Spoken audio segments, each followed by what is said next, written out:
Welcome to the Viewless Wings Poetry Podcast, where we celebrate the craft of poetry.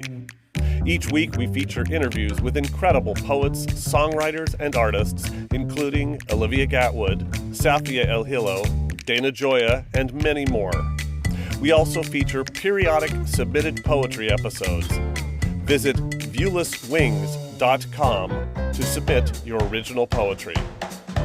I'm your host, James Moorhead, Poet Laureate of Dublin, California, and author of Canvas, Portraits of Red and Gray, and The Plague Doctor. Hit subscribe and follow me on Instagram or Threads at Viewless Wings. On this week's episode of the Viewless Wings Poetry Podcast, we are featuring poems submitted to Viewless Wings and read by the authors. We love providing a platform for poets to share their words on viewlesswings.com and their voices on the Viewless Wings Poetry Podcast. Visit viewlesswings.com to learn more about how to submit your poem for a future episode, or find Viewless Wings on submittable.com. And now we turn the mic over to our first featured poet. Hi, my name is Ani Jones. I'm a Cincinnati-based poet and editor. As a queer, non-binary Asian American, my work centers around the intersections of my identity, as well as my experiences within the human condition. The piece I'll be reading for you today is titled, You Left a Box of Neckties. It is from my first chapbook, Iris, which will be out this fall, 2023. This piece navigates the grief of losing my father and the discovery of what he left behind, or rather, what I now have to carry forward. Thank you for listening. You left a box of neckties, and I dipped my hand into the pond of them, swimming like fish, their spotted tails spilling over, dripping cold water onto the table. The droplets gathered together like old friends at the funeral. Our family noticed how short my hair was, just above my shoulders, still enough for Mom to lean into, to play with anxiously as more people landed on our front steps looking for you. I lost my heart and cut my hair shorter in need of something physical to change, to fall in alignment with the intangible truth of your absence. My neck was exposed to February's freezing hands, which wrapped around me like a scarf too small, so I went to your closet in search of something more kind, something that could hold me. Mom notices, tells me I should wear your ties. This is the first time she has affirmed my nonconformity. She must hear me sneaking around late at night with masculinity, inviting it in, playing with its hair, gazing into its eyes in the safety of my moonlit bedroom. Bathed in starlight, in sincerity, it looks back at me. Mom, it looks back at me. She realizes, looks back at me, realizes it must love me too, realizes my father wouldn't want me to go cold. My name is Siavash Saadlou. I'm a poet, writer, and literary translator. My poems have appeared in Porterhouse Review, St. Catherine Review, Collateral, and Scoundrel Time, among other journals. They have also been anthologized in Odes to Our Undoing, published by St. Mary's College of California, and Essential Voices, Poetry of Iran and its Diaspora, published by Green Linden Press. Today I'm going to read Words and Lives, a prose poem I wrote back in October 2022, which later appeared in Ignatian, a literary journal run by the MFA Creative Writing Program at the University of San Francisco. The poem is a meditation on how tyrannical regimes not only subjugate their people, but also arrogate to themselves our most intimate narratives. Politicians merely enumerate the dead, but we, the writers, should attempt to individuate them. Words and Lives. My cousin Maysam says that my father wasn't exactly made for war. He would get misty-eyed, he says, as soon as you read him a poem. My eyes glaze over a photo of Mahmoud with regret as I hear these words. In the photo, he is standing on a rooftop in his uniform, patchy beard covering his smiling 21-year-old face. The photo was taken in Bukhan, a small town in West Azerbaijan province in Iran with a predominantly Kurdish population. During the war, my father was occasionally asked to write letters on behalf of fellow soldiers to their families for his polished Persian and his decent handwriting. I imagine his hands holding the pen, carefully choosing words that would transcend the years. I've been thinking lately about the word oppression coming from medieval Latin opprimere, meaning to press down or press against. On my 25th birthday, having already surpassed my father's years on earth, I hold what is said to be his last telegram in my hands, dated July 30th, 1988, 92 days after I was born, 57 days before he would have turned 25. Numbers that mean absolutely nothing except that one of us is dead and the other is alive. A row of words on some time-worn paper, the address of the recipient appears on top with this message under it. My dear wife, hi, I am fine. And then his full name. I'm guessing these are his own words and not from some ready-made template because my dear wife has come before everything else.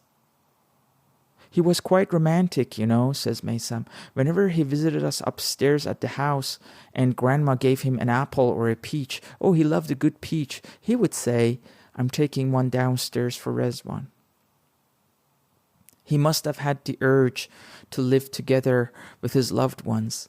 This is the kind of urge you can't press down or press against. Just like 7-year-old Helen Ahmadi, who was fatally shot on her way home from school in Bukhan on October 12, 2022. Apparently, she was chanting slogans like everyone else on the street that day. She must have been shouting, woman, life, liberty, before being brushed aside by a blasting bullet. The picture on her obituary is of a girl wearing a golden blouse, her bangs tidy, her ears adorned with sparkling earrings. So when I think of the word oppression, I think, among other things, of lives and words in no particular order.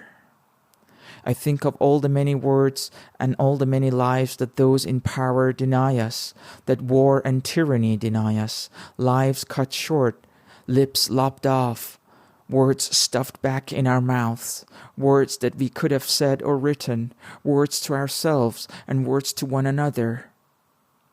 I think of the bullet that tore into Helen's body, the shrapnel shells that forced their way into Mahmoud's flesh, the chanting voices echoing in my head, all the many words giving life to a new poem. My name is Sara Femenella. I'm a poet living and teaching in Los Angeles, California. I'm going to read my poem, A Brief History of My Obsession, which is a love poem. A brief history of my obsession. I was his wife from the very start. His beauty was my job, duty-bound. I swore allegiance. I stayed the first night, then every night, a nightingale with her last drop of blood. In every bed I do everything I should. His beautiful desire is my sundown breaking of the fast. In my mouth I find a golden bowl. In my beard I find an extra 6 years of life. I leave fingerprints on his glass bottles. I lay my empty womb at his feet, along with my braised meats and my silk dresses. I want him to believe in the woman I decorate and dress for him. His beauty, the backwards window to my life. His husbandry, the judicious use of my body and my time. My lips painted red, my breasts adorned with seashells from the shores of my waiting. My time is nothing less than an echo measuring the fathoms between his body and mine at any given moment. This is about love. This was never about love. Lust is where I still feel his fingers after he is gone. The mercy of a man and his electric fires, what I want him to kiss away. Love is a life washed over by a man's beauty and the electric fires left in the body. Love is licking what lust leaves behind, the commitment of salt on rocks. My name is Kelsey Kessler, and I am a poet, mixed media artist, and clinical social worker. I am originally from Baltimore, Maryland, and am now located in Boston, Massachusetts. I have been published in multiple journals, including Pink Disco Magazine. I am a co-host of the Boston SOA Open Poetry Mic, and I am currently writing my debut poetry book. A pair of ruby red slippers threw up all over my dining room table. My favorite color is Bloody Mary. The color of desire is so devastating. My favorite color has always been cough syrup. My home is covered to cover in you, with an Oxford couch with carvings containing bites of an apple scattered with poppy petals all over the fabric, with my dining room table looks like a pair of ruby red slippers just threw up all over it, with a friend of Dorothy sitting in the cardinal leather chair, with a mahogany refrigerator just containing cranberry juice and sangria. Like a murder scene, bloodshed smeared across the cabinets and pomegranate seeds smudged across the table, I will confess I have fallen for the Dracula aesthetic. I have purchased the wine-stained lipstick, the fake velvet rare red hair dye, the raspberry cherry bomb cake. My favorite color has always been wine. I want to be so drunk in love, it makes me want to devour you whole. I want to create stains of you all over my white blouses. I want you to be my surgeon and open my heart like a pomegranate. I want to exchange our scarlet letters, and I want your thorn bush to rip at the seams of my dress. It is the color of your Carrie tattoo at the bitter ends of your fingernails, consistently using that powerful voice of yours while applying your cherry lipstick just to get exactly what you want at the coffee counter. And I admire you for that.